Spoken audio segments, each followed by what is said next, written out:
J'étais complètement dans le vide, j'avais terminé le roman précédent, je ne savais pas quoi faire, et dans la bibliothèque, c'était la bibliothèque de Daniel Zimmermann, il y avait les œuvres complètes de Saint-Simon, donc je 10 ou 12 volumes. Bon, puis j'en prends un au hasard, n'importe lequel. J'avais un peu picoré dans Saint-Simon autrefois, je me disais, tiens, puisque je fais rien, j'écris pas, donc très coupable, je me dis, lisons Saint-Simon. Donc je prends un des volumes au hasard, sur les 10 ou 12, et puis il s'ouvre tout seul, vous savez, parce qu'il y a des... Comme ça, je le pose sur la table, et puis je l'ouvre, et puis ça s'ouvre tout seul, parce qu'il y a les coutures, des coutures font, là, des segments.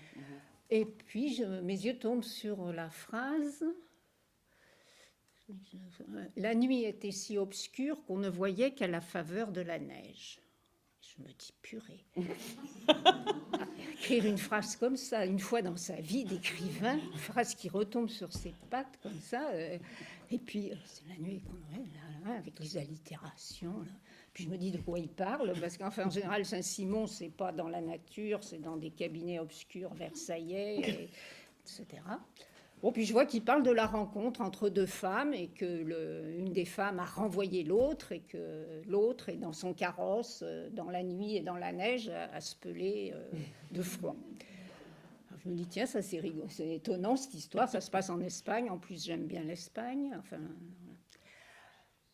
et voilà, c'est parti comme ça, avec l'idée que je ferais raconter par une femme puis par l'autre leur entrevue et pourquoi l'une a chassé, enfin, essayer de comprendre pourquoi l'une a chassé l'autre. Et puis il y aurait l'alternance des deux voix, et donc c'est pour ça que ça devait être assez court. Et puis, donc, alors vous voyez, comme d'une petite phrase, et finalement, ça s'est développé.